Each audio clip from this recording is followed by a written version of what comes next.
사랑하는 나의 아버지, 이름 높여드립니다.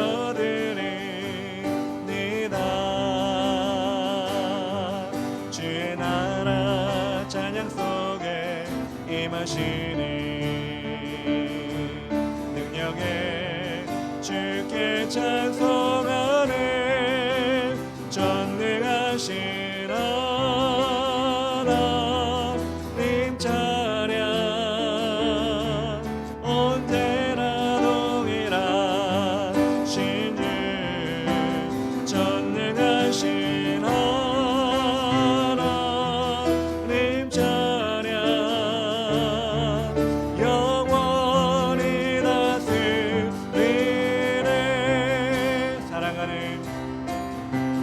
사랑하는 나의 아버지, 이름 높여드립니다.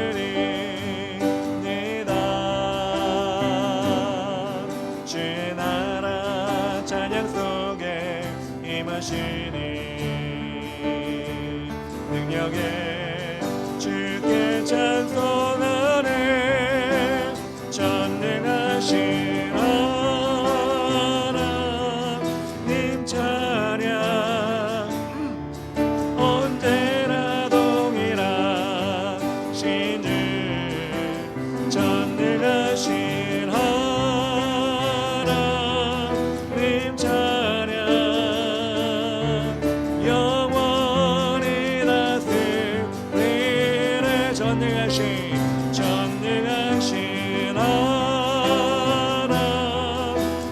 찬양 언제나 동일하신 주. 전능하신 하나님 찬양 영원히 다스리네. 나 주의 이름 높이니 나 주의 이름 높이니 나 주의 이름 높이니 하늘 높이 올린 깃발처럼 주의 이름 높이니. 전능하신 하나님 찬양 언제나 동일하신 주. 전능하신 하나님 찬양 영원히 다스리. 나 주의 이름 높이리. 한번 더 고백합시다. 나 주의 이름 높이리. 나 주의 이름 높이리. 하늘 높이 올린 깃발처럼 주의 이름 높이리. 전능하신 하나님 찬양 언제나 동일하신 주. 전능하신 하나님 찬양 영원히 다스리네.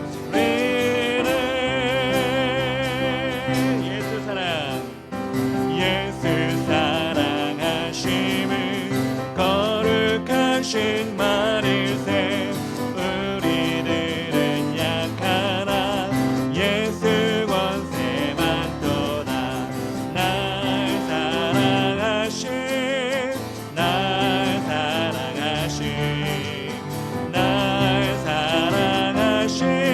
성경에 써있네. 나를 사랑하시고 나의 죄를 다시서 하늘 문을 여시고 들어가게 하시네. 날 사랑하신 날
예수 사랑 예수 사랑하심을 거룩하신 말일세 우리들은 약하나 예수 권세 많도다 날 사랑하심 날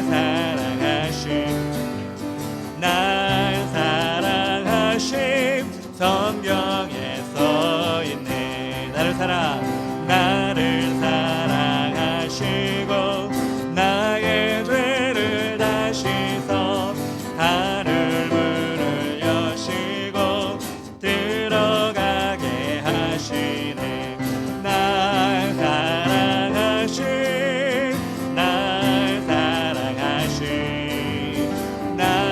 사랑하심 성경에 써있네 내가 연약할수록 더욱 귀히 여기사 높은 보좌 위에서 낮은 나를 보시네 날 사랑하심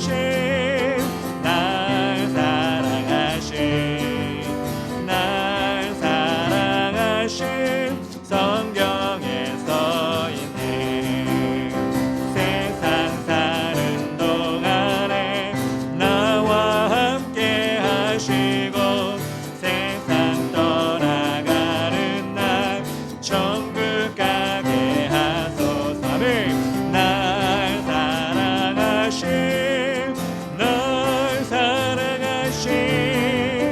날 사랑하심 성경에 날 사랑하심 아멘 날 사랑하심 성경에서 우리를 사랑하십니다 우리 사랑하심 우리 교회 사랑하심 우리 교회 사랑하심 성경에 써있네 너는 담장 너머로 뻗은 나무 가지에 푸른 열매처럼 하나님의 귀한 축복이 삶에 가득히 넘쳐날 거야 아멘 너는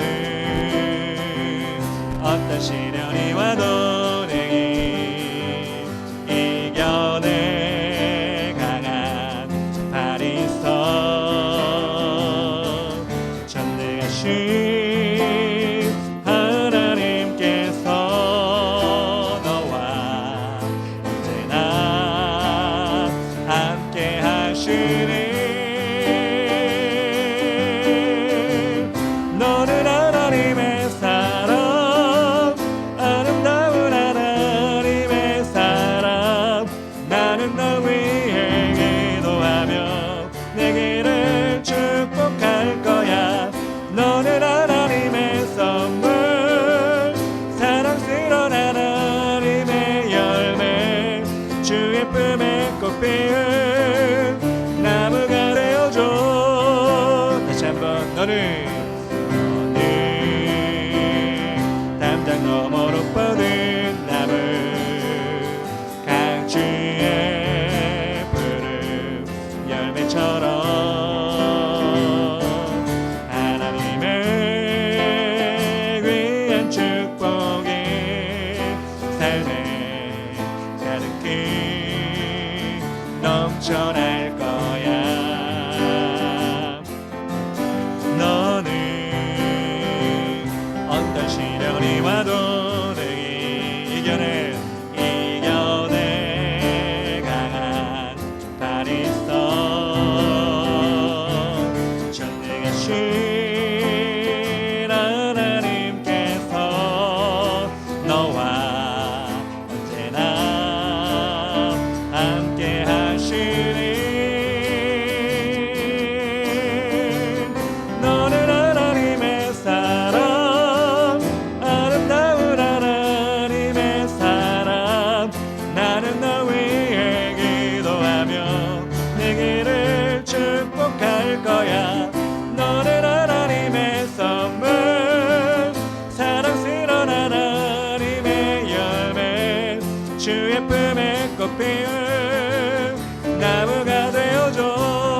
너는 하나님의 사랑, 아름다운 하나님의 사랑.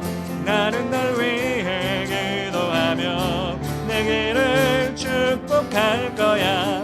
너는 하나님의 선물, 사랑스러운 하나님의 열매, 주의 쁨의 꽃빛 나무가 되어줘. 한 번 더. 너는 하나님의 사랑, 아름다운 하나님의 사랑. 나는 널 위해 기도하며 내 길을 축복할 거야. 너는 하나님의 선물, 사랑스러운 하나님의 열매, 주의 쁨의 꽃빛 나무가 되어줘. 주의 쁨의 꽃빛 나무가 되어줘. 아멘. 우리는 하나님의 사람입니다. 우리는 하나님의 길을, 주의 길을 선택한 사람들입니다. 나의 평생에 가장 복된 일은 내가 예수님을 만난 것이라. 나의 평생에 가장 잘한 일은 내가 예수님을 주로 섬긴 것이라. 이 세상 살 동안 내가 걷는 길이 때론 험하여서 넘어질 때도 주의 강한 손이 나를 붙드시니 나는 예수님만 주로 섬기며 살리. 나는 주를 섬기는 것에 후회가 없습니다. 내가 걸어온 모든 시간 다 주의 은혜니, 내가 걸어갈 모든 날도 주만 섬기며 살리. 오직 예수 이름 부르며 살아가리라. 나의 평생에 가장 복된 일은 내가 예수님을 만난 것이라. 나의 평생에 가장 잘한 일은 내가 예수님을 주로 섬긴 것이라. 이 세상 살 동안 내가 걷는 길이 때론 험하여서 넘어질 때도 주의 강한 손이 나를 붙드시니 나는 예수님만 주로 섬기며 살리. 나는 주를 섬기는 것에 후회가 없습니다. 내가 걸어온 모든 시간 다 주의 은혜니, 내가 걸어갈 모든 날도 주만 섬기며 살리. 오직 예수 이름 부르며 살아가리라. 나는 주를 섬기는 것에 후회가 없습니다. 내가 걸어온 모든 시간 다 주의 은혜니, 내가 걸어갈 모든 날도 주만 섬기며 살리. 오직 예수 이름 부르며 살아가. 우리 한 번 더 믿음으로 고백합시다. 나는 주를 섬기는 나는 주를 섬기는 것에 후회가 없습니다. 내가 걸어온 모든 시간 나 주의 이 시간 주님의 은혜가 내가 걸어갈 모든 날도 주만 섬기며 살림 오직 예수 이름 부르며 살아가리라. 이것이 나의 간증이요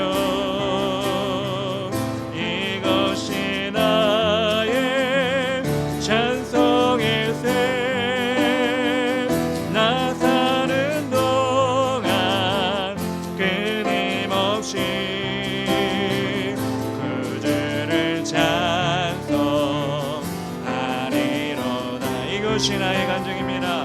이것이 나의 간증이요 아멘. 이것이 나의 찬송일세. 나 사는 동안 끊임없이 그 죄를 우리 마지막으로 고백할 때 주님 이 시간 주님 고백합니다. 간증합니다. 이것이 나의 간증이요 이것이 나의 찬송일세. 나 사는 동안 끊임없이 그 주를 찬송하리로다.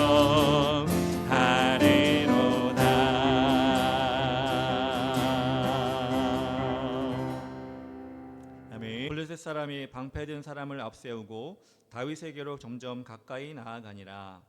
그 블레셋 사람이 둘러보다가 다윗을 보고 업신여기니 이는 그가 젊고 붉고 용모가 아름다움이라. 블레셋 사람이 다윗에게 이르되 내가 나를 개로 여기고 막대기를 가지고 내게 나왔느냐 하고 그 신들의 이름으로 다윗을 저주하고 그 블레셋 사람이 또 다윗에게 이르되 내게로 오라. 내가 내 살을 공중의 새들과 들짐승들에게 주리라 하는지라. 다윗이 블레셋 사람에게 이르되 너는 칼과 창과 단창으로 내게 나아오거니와 나는 만군의 여호와의 이름 곧 내가 모욕하는 이스라엘의 군대의 하나님의 이름으로 내게 나아가노라. 오늘 여호와께서 너를 내 손에 넘기시리니 내가 너를 쳐서 내 목을 베고 블레셋 군대의 시체를 오늘 공중의 새와 땅의 들짐승에게 주어 온 땅으로 이스라엘에 하나님이 계신 줄 알게 하겠고 또 여호와의 구원하심이 칼과 창에 있지 아니함을 이 무리에게 알게 하리라. 전쟁은 여호와께 속한 것인즉 그가 너희를 우리 손에 넘기시리라. 블레셋 사람이 일어나 다윗에게로 마주 가까이 올 때 다윗이 블레셋 사람을 향하여 빨리 달리며 손을 주머니에 넣어 다같이 돌을 가지고 물매로 던져 블레셋 사람의 이마를 치매 돌이 그의 이마에 박히니 땅에 엎드려지니라. 아멘. 다 같이 앉아주시기 바랍니다.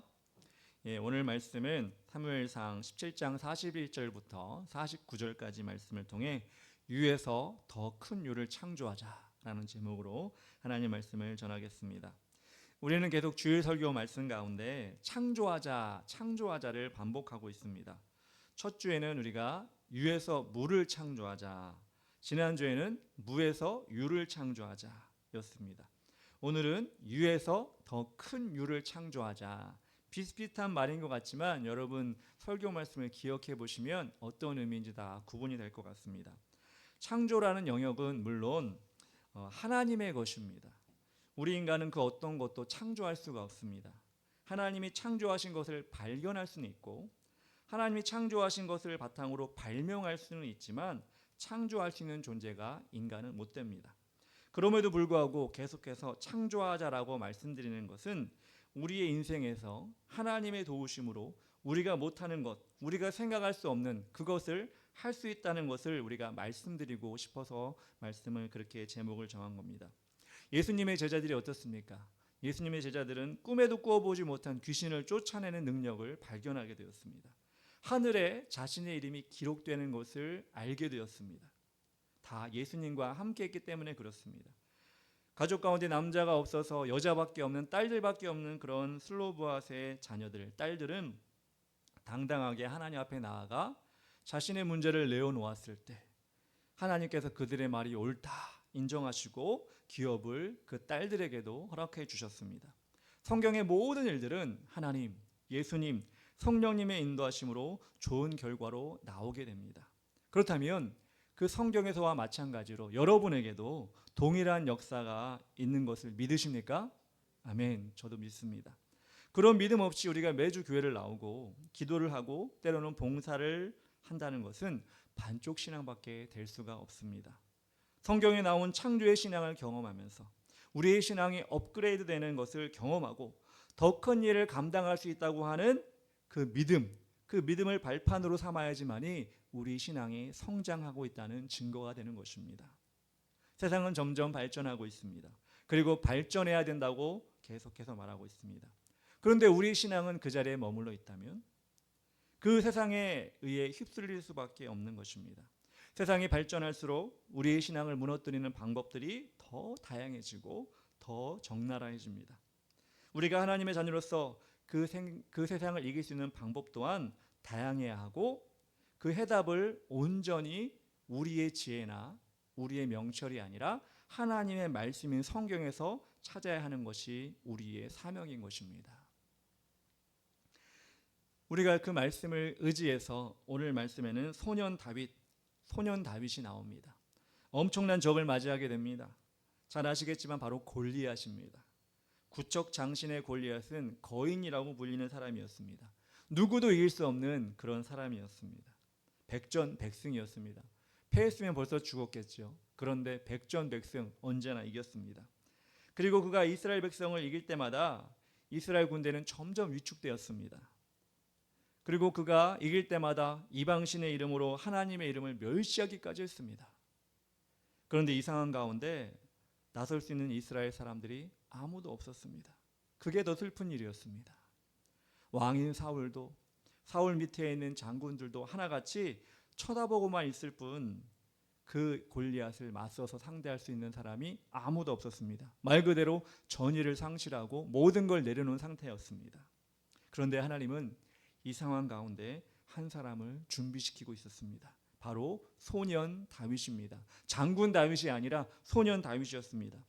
당시 다윗은 17세 정도의 나이였습니다. 양을 치는 목동이 직업이었습니다. 그냥 집안일을 돕고 있는 그냥 소년이었습니다. 청소년이었습니다. 그렇지만 하나님은 다윗의 작은 힘을 통하여 이스라엘을 구원하는 일을 행하셨습니다. 다윗이 가지고 있는 작은 능력이 하나님과 함께 하니까 더 큰 일이 일어나고 그 큰 일을 우리가 말씀을 통해 확인할 수 있게 되는 것입니다. 우리의 힘도 하나님이 쓰실 수 있도록 우리는 내어드린다면 우리 역시도 우리의 작은 힘, 우리가 가지고 있는 것이 작고 연약하다 할지라도 하나님이 크게 쓰시는 것을 경험할 수 있게 된다는 것입니다. 하나님은 어떤 사람을 쓰실까요? 하나님은 어떻게 유에서 더 큰 유를 만들어내는 창조하는 일을 하시게 될까요? 첫 번째로 우리는 하나님은 성실한 사람을 쓰신다는 것을 기억해야 됩니다. 보통 다윗이 골리앗을 쓰러뜨린 이야기를 하면 우리는 다윗의 물맷돌만 생각할 때가 있습니다. 정확히 맞은 돌에 의해 하나님이 승리를 주셨다 이렇게 생각을 하곤 합니다. 물론 맞습니다. 그런데 하나님은 어떻게 다윗을 쓰시게 된 것일까요? 삶의 자밀에서 다윗은 남의 시킨 일만 하는 것이 아니라 책임감 없이 불편한 것은 안 하고 넘기는 것이 아니라 온전히 성실하게 온전히 책임감을 가지고 그 일을 감당했기 때문에 언제? 목동이었을 때 감당했기 때문에 하나님은 그를 쓰시게 되었다는 것입니다.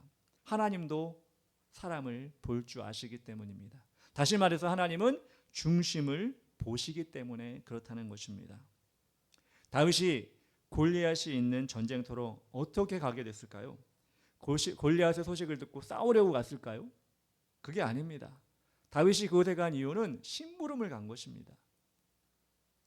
17절부터 오늘 읽지 않았지만 18절 말씀에 이렇게 나왔습니다. 이새가 그의 아들 다윗에게 이르되, 이새는 다윗의 아버지죠. 지금 내 형들을 위하여 이 볶은 곡식 한 에바와 이 떡 10덩이를 가지고 진영으로 속히 가서 내 형들에게 주고, 이 치즈 10덩이를 가져다가 그의 천부장에게 주고, 내 형들의 안부를 살피고 증표를 가져오라 라고 이새가 다윗에게 지금 심부름을 시키는 것입니다. 전쟁터에 나가 있는 형들에게 먹을 것을 전달하고 무사한지 확인하고 오라고 하는 장면입니다. 그런데 이 전쟁터를 향하는 다윗에게 주어진 것이 무엇입니까? 볶은 곡식 한 에바라고 나왔습니다. 한 에바는 22리터 정도 되는 양입니다. 그 부피에 따라서 좀 달라지긴 하지만 20kg 정도 되는 무게가 나가는 것입니다. 이 볶은 곡식 한 에바 20kg 정도를 들고 또 뭘 주냐면, 그리고 떡 10덩이 그리고 치즈 10덩이까지 가지고 가서 형들을 만나보아라 이렇게 얘기하고 있는 것입니다. 아버지가 당부했습니다. 뭐라고 당부했냐면 속히 가라. 그냥 걷지 말고 뛰어가라. 이렇게 얘기하는 것입니다. 여러분, 다윗은 지금 한 17살쯤밖에 안 되는 청소년기 시절입니다. 말 되게 안 들을 나이기도 합니다. 그런데 다윗이 그 아버지의 명령에 어떻게 하죠? 순종합니다. 한 30kg, 40kg 정도 되는 그 무게의 짐을 들고 전쟁터로 뚫레뚫레 걸어가는 것이 아니라 아버지의 명령대로 속히 뛰어가는 장면이 나옵니다. 정말 온전히 순종한 것입니다. 하나님은 이 장면을 보았던 것입니다. 그것뿐입니까? 다윗은 책임감이 강한 소년이었습니다. 하나님 그 책임감 강한 다윗의 모습을 또한 늘 지켜보고 계셨습니다. 오늘 읽지 않았지만 사무엘상 17장 33절에서 35절 말씀에 이렇게 나와 있습니다. 사울이 다윗에게 이르되, 내가 가서 저 블레셋 사람과 싸울 수 없으리니 너는 소년이요 그는 어려서부터 용사임이니라. 다윗이 사울에게 말하되, 주의 종이 아버지 양을 지킬 때 사자나 곰이 와서 양떼에서 새끼를 물어가면 내가 따라가서 그것을 치고 그 입에서 새끼를 건져내었고, 그것이 일어나 나를 해하고자 하면 내가 그 수염을 잡고 그것을 쳐 죽였나이다 라고 다윗이 자신의 목동의 생활을 고백하고 있습니다.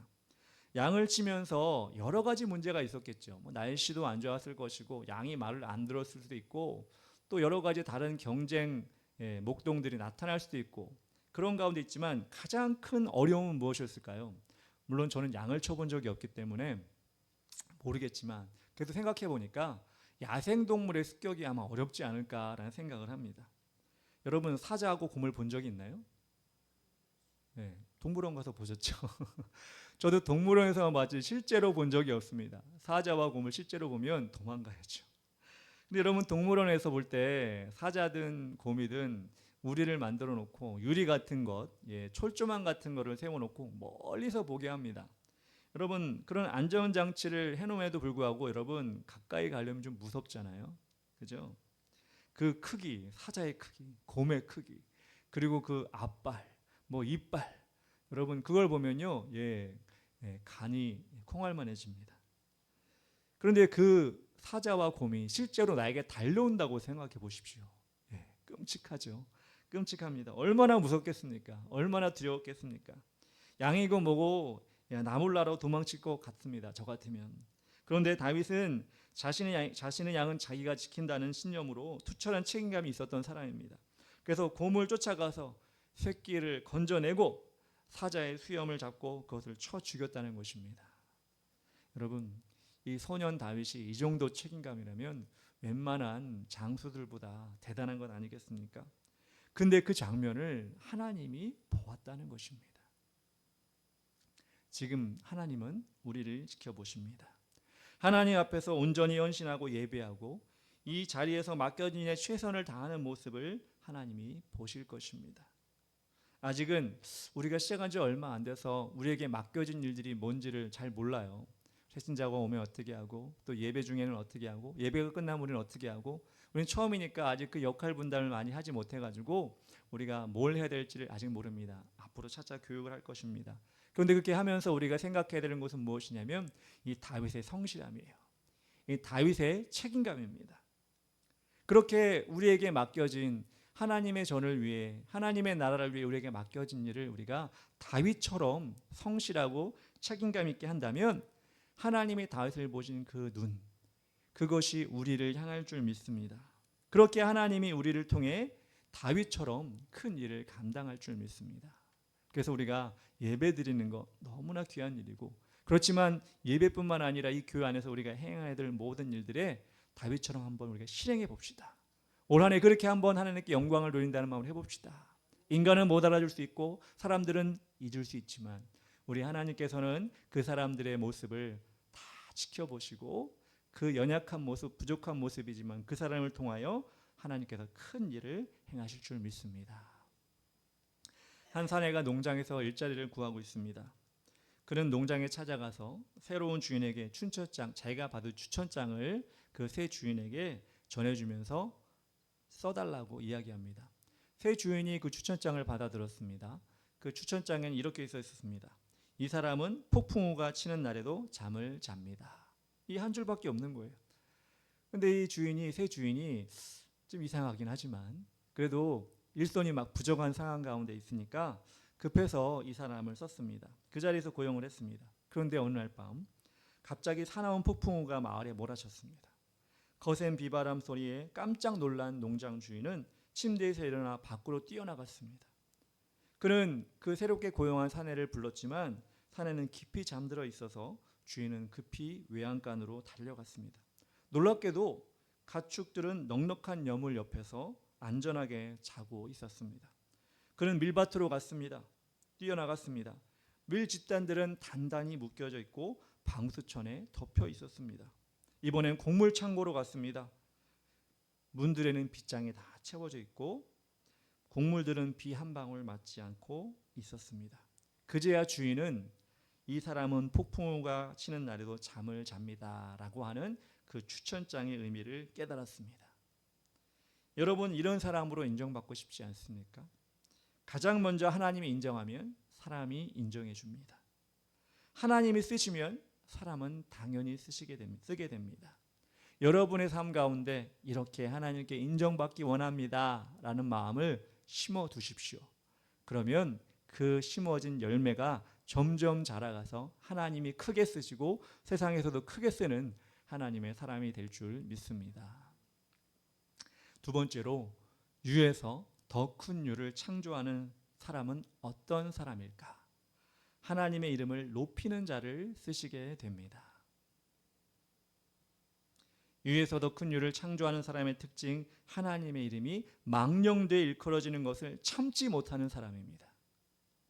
다시 말해서 하나님의 이름을 어떻게든 높여드리고 영광을 올려드리는 사람을 하나님은 유에서 더 큰 유를 창조하시는 사람으로 만들어주신다는 것입니다. 소년 다윗은 체구가 작아서 갑옷을 입을 수가 없었습니다. 골리앗과 싸워야 되는데 사울이 칼을 건네줍니다. 칼을 건네주는데 칼이 너무 커서 쓸 수가 없습니다. 다 내려놓고 투구도 내려놓고 갑옷도 내려놓고 물맷돌 5개와 막대기를 준비했습니다.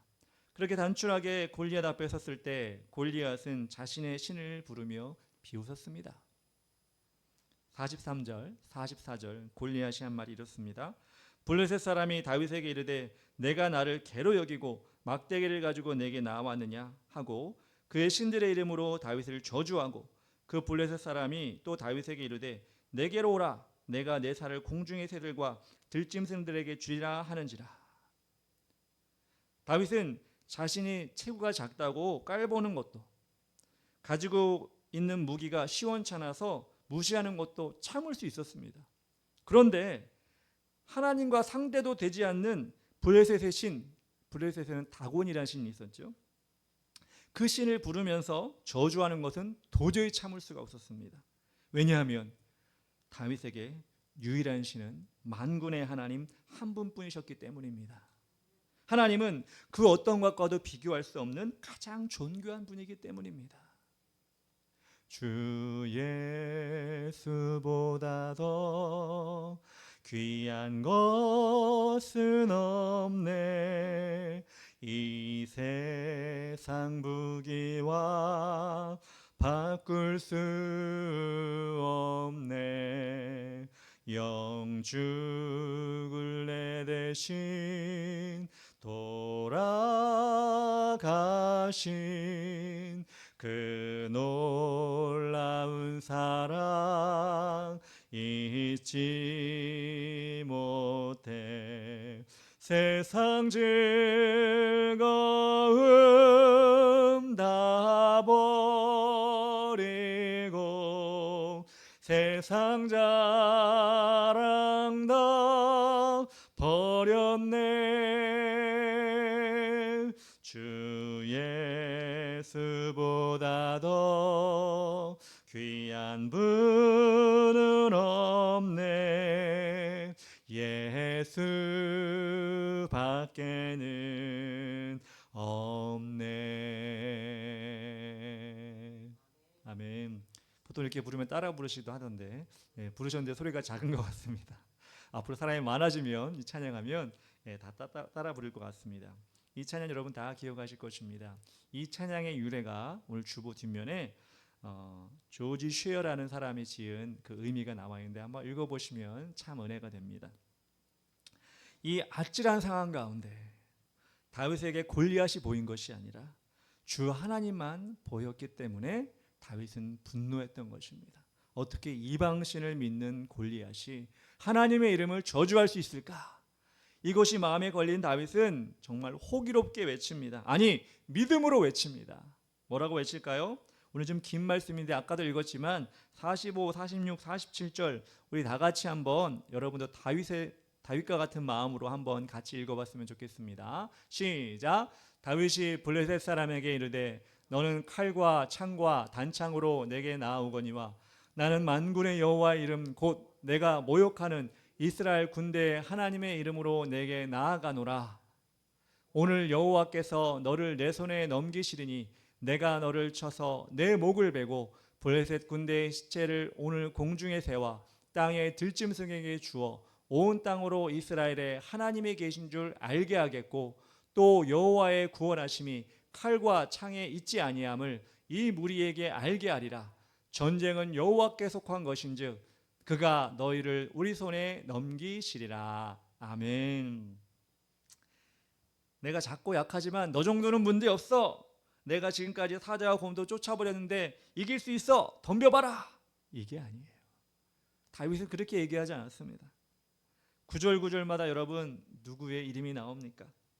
이스라엘 군대의 하나님의 이름으로 이스라엘의 하나님이 계신 줄 알게 하겠고 전쟁은 여호와께 속한 것인즉 이렇게 다윗이 자신을 앞세우지 않고 하나님의 이름을 앞세우는 철저한 모습을 보여주고 있는 것입니다.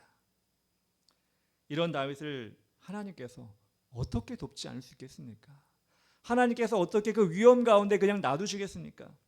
자신의 싸움이 아니라 하나님의 싸움으로 돌렸을 때 하나님이 일하시는 것입니다. 우리의 모든 문제를 하나님의 것으로 돌리십시오. 그러기 위해선 여러분의 모든 일들을 하나님이 원하시는 일 가운데 진행하십시오. 그러면 하나님이 그 일을 행해 주십니다. 48절 49절 제가 읽겠습니다.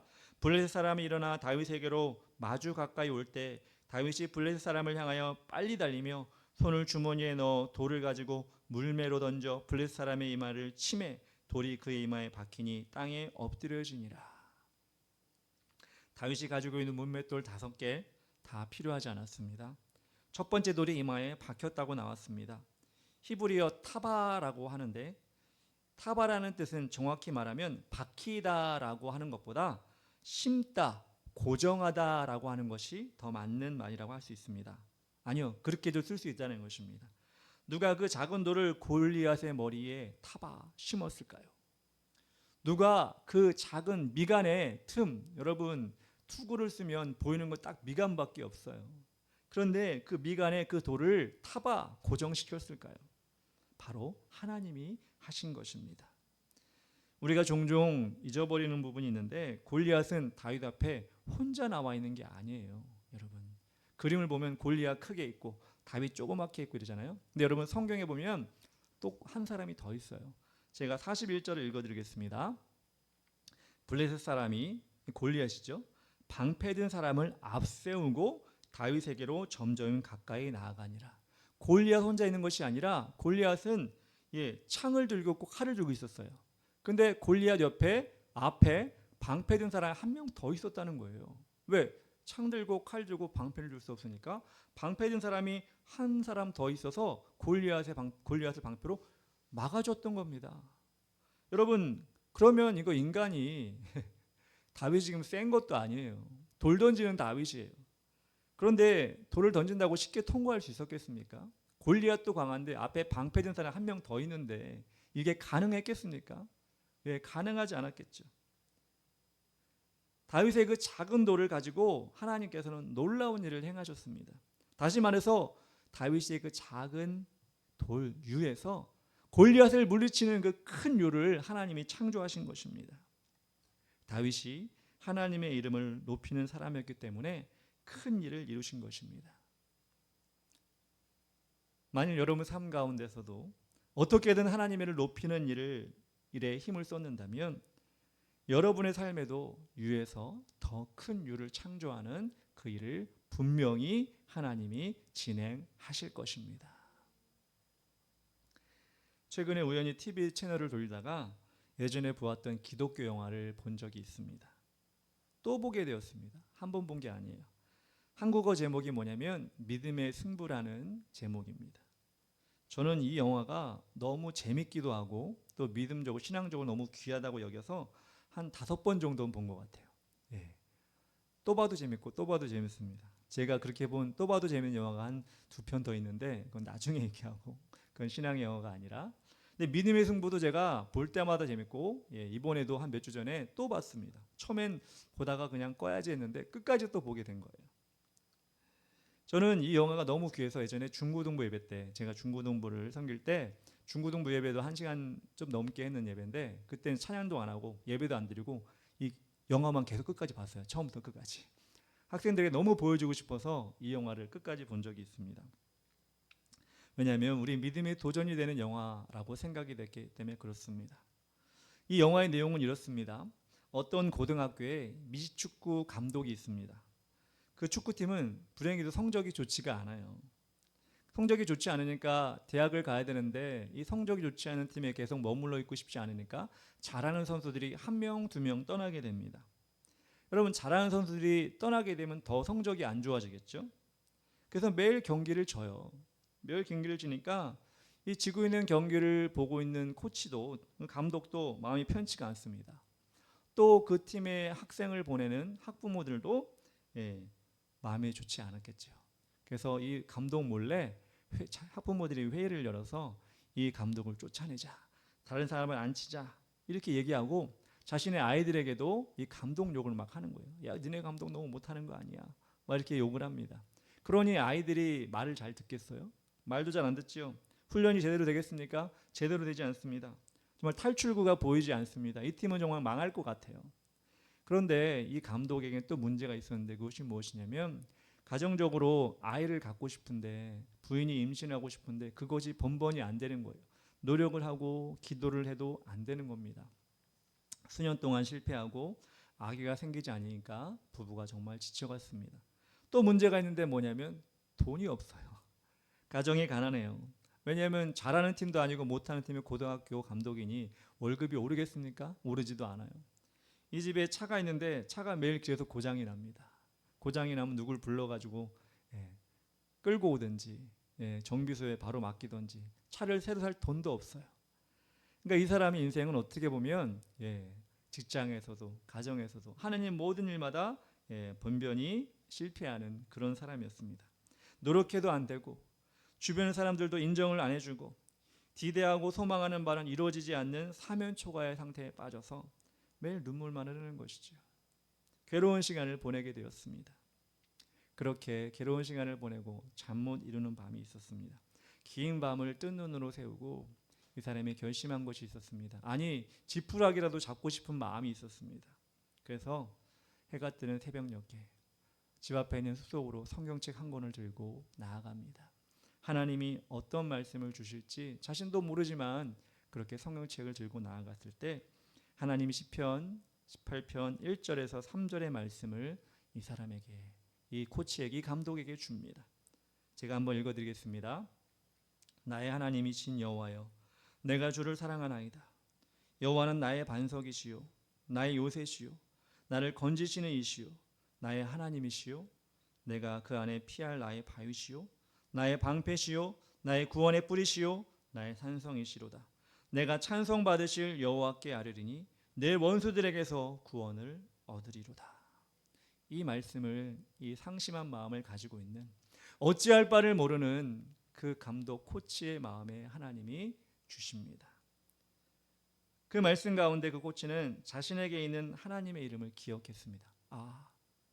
모든 것이 힘들고 모든 것이 등을 돌렸지만 내 안에 하나님의 이름이 있지. 나는 신앙이 있지. 나는 다시 한번 그 이름으로 시작할 수 있을 거야 라는 마음을 가지게 됩니다. 그리고 그는 결단합니다. 그리고 자신의 풋볼팀의 훈련장의 연습 시간에 가서 이렇게 얘기합니다.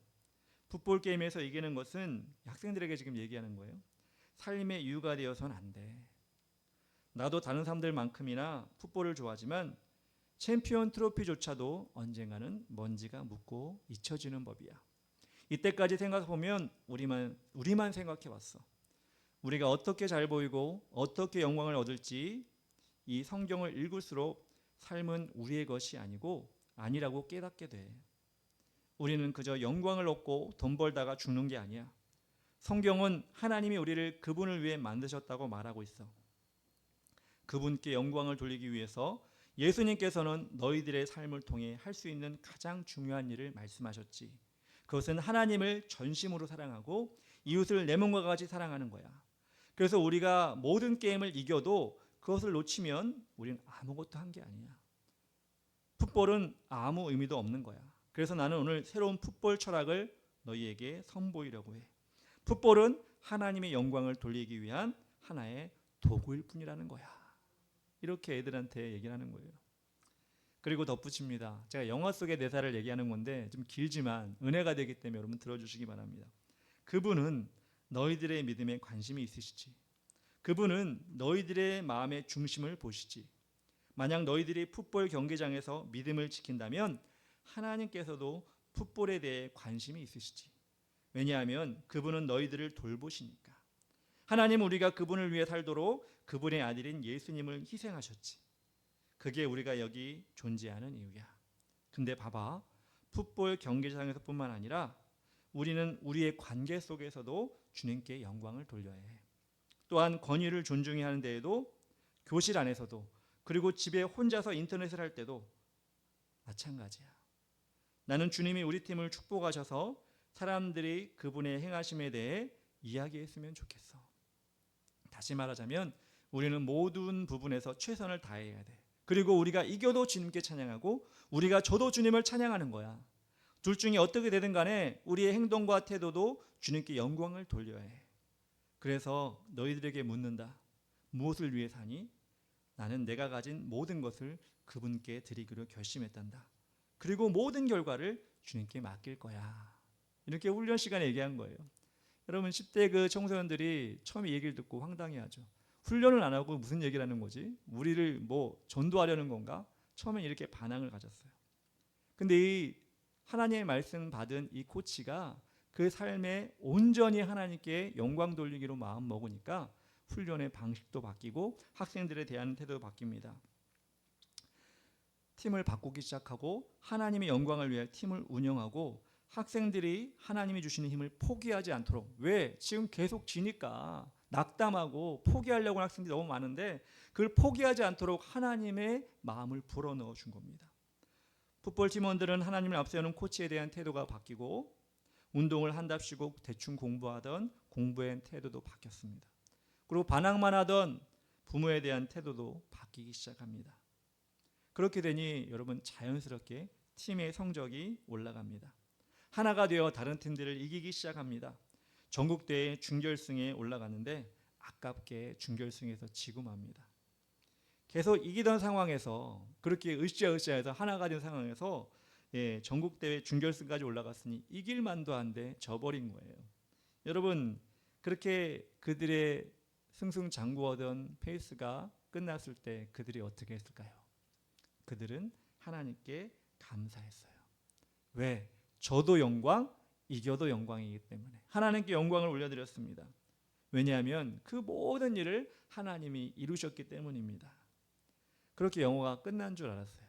끝날 줄 알았는데 기적처럼 이 팀에게 소식이 날아옵니다. 무엇이냐면 준결승전에서 이겼던 그 팀이 부정을 저질러서 진 팀인 이 팀이 결승에 올라가게 되었다는 소식이 학생들에게 전해지는 것입니다. 그런데 결승에 올라가고 나니 결승에는 정말 강력한 팀이 올라와 있는 거예요. 한 번도 져본 적이 없는 팀, 지난해 우승팀이 올라와서 이 팀을 맞을 준비를 하고 있는 것입니다. 정말 무시무시한 팀이었죠.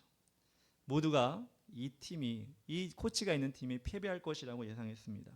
근데 뚜껑을 열어보니까 결승전에 팽팽하게 흘러갑니다. 점점 서로가 이렇게 옥신각신하는 가운데 경기가 흘러가는데 2초가 남았는데 이 주인공이 있는 팀이 지고 있는 상황이에요. 근데 마지막 기회가 2초 안에 성공을 하면 이 팀이 이길 수 있는 상황이 됩니다. 공을 정해진 곳으로 멀리 차야 되는 것인데 이 팀이 공을 잘 차는 친구가 있었어요. 운동선수가 있었는데 그 친구가 부상을 입고 나가버린 거예요. 아웃이 돼버린 거예요. 그래서 감독은 이 후보 선수 중에 하나를 부릅니다. 그리고 이 후보 선수는 왜 후보 선수였냐면 키가 작고 몸집이 작아가지고 멀리 못 찬다는 그런 평이 있어서 이 선수를 후보로 썼었거든요. 근데 이 친구를 감독이 부르면서 그렇게 얘기합니다. 최선을 다해서 하나님의 영광을 위해 차. 성공해도 하나님 영광이고 못해도 하나님 영광이야. 이렇게 얘기를 합니다. 그리고 이 숨막히는 2초가 슬로우 비디오로 영화가 흘러갑니다. 이 학생이 작은 친구가 이 공을 뻥 차서 공이 날아가는데 공이 날아가서 떨어지는 장소가 점수가 되는 그 장소로 탁 떨어지면서 다시 슬로우 비디오가 원상태로 돌아오며 모든 사람이 함성을 지르면서 이 경기를 이기게 됩니다. 이 공을 찬 친구의 이름이 무엇이었을까요? 데이빗. 다윗의 영어 이름 데이빗이었습니다. 그리고 상대 한 번도 지지 않아서 결승에 올라왔던 그 팀의 이름은 무엇이었을까요? 러칠랜드 자이언츠. 자이언츠는 거인이지요. 이 작은 데이빗이 공을 찬 것을 통해 이 자이언츠가 무너진 것입니다. 우리가 본 말씀에 골리앗을 무너뜨린 다윗의 그 상황과 똑같지 않습니까? 믿음의 승부라는 제목으로 한국에 넘어왔지만 원래 이 영화의 제목은 Facing the Giant입니다. 거인과 맞서기라는 제목입니다. 이 영화 가운데 정말 코치의 말처럼 풋볼 자체가 목적이 아니라 그것을 하나님의 도구로 사용할 때 하나님은 그 작은 것으로 큰 일을 이루신다는 것을 우리는 영화를 통해 감동을 받을 수가 있습니다. 유에서 큰 유를 창조하시는 하나님임을 보여주고 있다는 것입니다. 실제로도 그랬습니다. 그 영화를 보면 사실 영화가 재밌어서 보긴 하는데 이 영화를 보면 약간 좀 어설픈 게 있어요. 그 연기자들의 연기도 좀 어색하고 카메라 워크도 뭐 우리가 극장에서 보는 그 영화처럼 막 이렇게 잘하고 막 이런 게 아니에요. 뭐 제가 영화의 전문가는 아니지만 그런데 왜 그러냐면 이 영화는 미국의 조지아주에 있는 셔우드 교회에서 미국의 조지아주는 약간 시골이라고 그래요. 저도 안 가봐서 모르는데 셔우드 교회라는 곳에서 만든 영화예요. 그러니까 지방에 있는 한 교회에서 이 영화를 만든 거예요. 교회에서 각본을 쓰고 성도들이 연기에 참여한 겁니다. 500명 정도, 그래도 작진 않죠. 500명 정도 되는 성도들이 있었는데 그 영화에 나온 사람들은 어떤 사람은 도서관의 사서, 어떤 사람은 화학회사의 영업사원, 어떤 사람은 주유소 알바, 어떤 사람은 주부, 이런 사람들이 그 영화에 동참해서 우리가 알고 있는 유명한 영화배우는 한 명도 안 나옵니다. 근데 그 사람들이, 교인들이 그 자리에서 자신이 그 영화의 인물이 되어서 그 영화에 참여했을 때 하나님께서 놀라운 일을 행하셨습니다. 그 영화는 세계 56개국에 수출이 돼가지고요 2천만 명의 사람이 봤다고 합니다. 그리고 제작비의 3,000배의 수익을 얻었다고 합니다. 다시 한번 말씀드리지만 유에서 더 큰 유를 창조하는 하나님의 역사가 일어난 것입니다. 오늘 성경 말씀에서 소년 다윗의 모습에만 만족하시지 말기 바랍니다. 여러분도 그 자리에 있을 수 있습니다. 아니, 있어야 됩니다. 발전하고 변화되는, 그래서 죄악이 관영한 이 세상 속에서 다윗처럼 믿음의 모습을 보여드리고 믿음이 업그레이드 될 때 하나님의 이름이 높아지는 것입니다. 세상이 발전할수록 하나님이 묻히고 하나님이 없어지고 예수 믿는 사람들이 점점 사라지는 것이 아니라, 그럴 때일수록 말씀을 통해 하나님께서 주시는 그 작은 힘이라도 하나님께 드림을 통해 하나님의 이름 높아진 일을 계속할 때 하나님은 그 사람, 그 가정, 그 교회를 쓰시게 되는 것입니다. 그것이 하나님의 창조의 법칙이라는 것입니다. 하나님은 거인 골리앗이 아니라 언제나 여러분 편이 되어 주실 것입니다. 거인과 같은 세상이 아니라 여러분의 편이 되어 주실 것이라는 것입니다. 우리 시간 다 같이 하나님을 찬양하고 기도하기 원하는데요, 창조의 아버지 고백하고 입술로 믿고 나아갈 때 하나님은 우리 인생 가운데 그렇게 사용하실 것을 믿습니다. 찬양 가사 생각하시면서 창조의 아버지 다 같이 찬양합시다.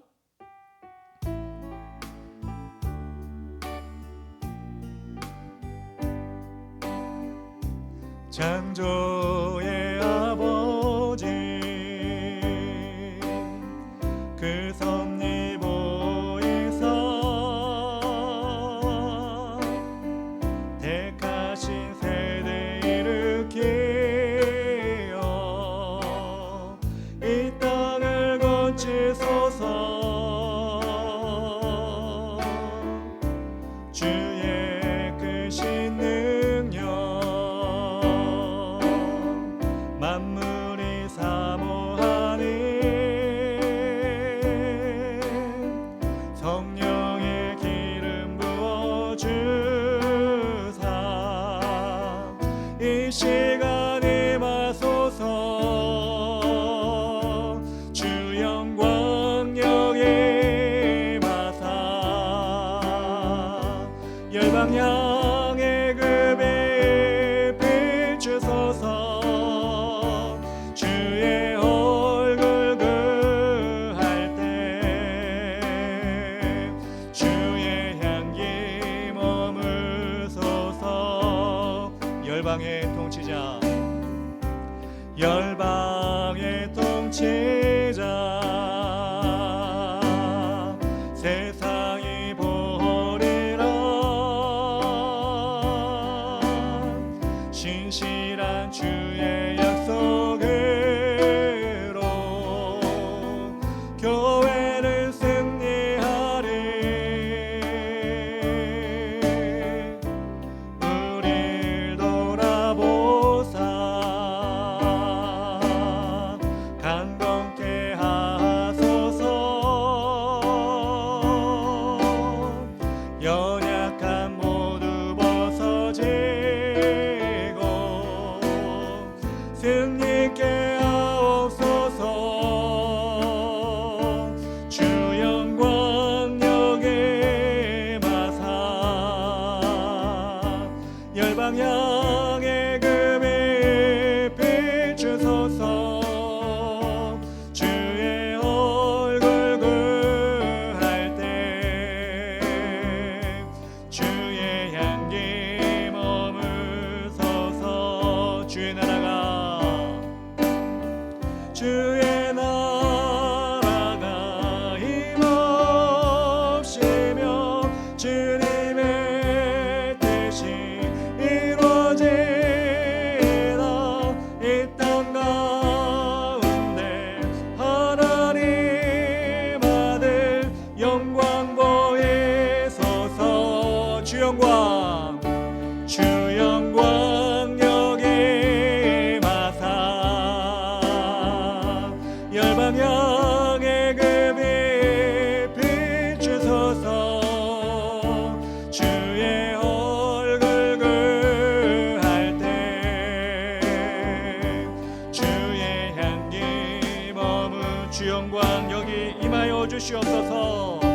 주 영광 여기 마사 열방 향해 그 빛 비추소서.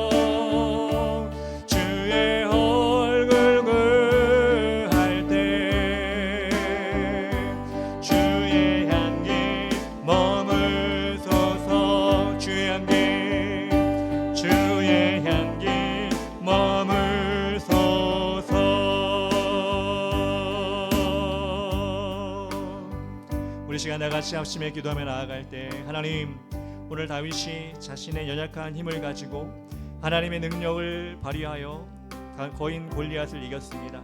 하나님 아버지, 이가 상한 세상 속에 골리앗과 같은 문제들이 있을 때 하나님, 위에서 더 큰 일을 창조하시는 하나님의 능력을 우리가 덧입게 하여 주시옵소서. 인간적인 생각으로 낭망하고 좌절하는 것이 아니라 하나님 말씀을 붙들고 그 팀을 일으켰던 그 풋볼 코치처럼 하나님, 우리 인생 가운데 모든 것을 하나님 말씀 속에 찾고 그 가진 힘을 가지고 세상을 변화시키고 능력을 발휘할 수 있는 우리가 되게 하여 주시옵소서. 지금 내 삶 가운데 그런 문제가 있다면 아버지 해결하여 주시고 아버지 하나님께서 인도하여 주시옵소서. 우리 시간 다 같이 주는 크게 한번 부르고 기도하며 나가겠습니다. 주여,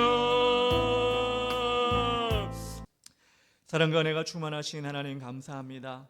오늘도 귀한 말씀을 우리에게 허락하셔서 우리 하나님의 이름이, 하나님의 능력이 우리를 통하여 나타나고 그 능력이 작은 것이 아니라 더 큰 일을 감당하게 할 수 있는 것이라는 것을 우리가 깨닫게 하시니 감사합니다.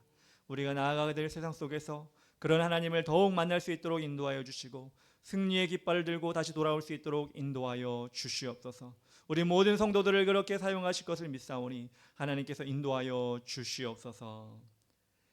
이제는 우리의 구원자 되신 예수 그리스도의 크신 은혜와 독생자를 아낌없이 우리에게 주신 하나님 아버지의 지극하신 사랑하심과 성령의 강화 감동과 새롭게 하심이 자신이 가진 것을 작게 여기지 않고 오직 하나님의 영광을 위하여 쓰임받고 승리하기를 원하는 주의 길을 가는 교회 성도들의 머리 위에와 가정 위에와 그리고 직장과 사업장 위에 교회를 나서서 가는 모든 길 위에 지금부터 영원까지 함께 하실지어다. 아멘.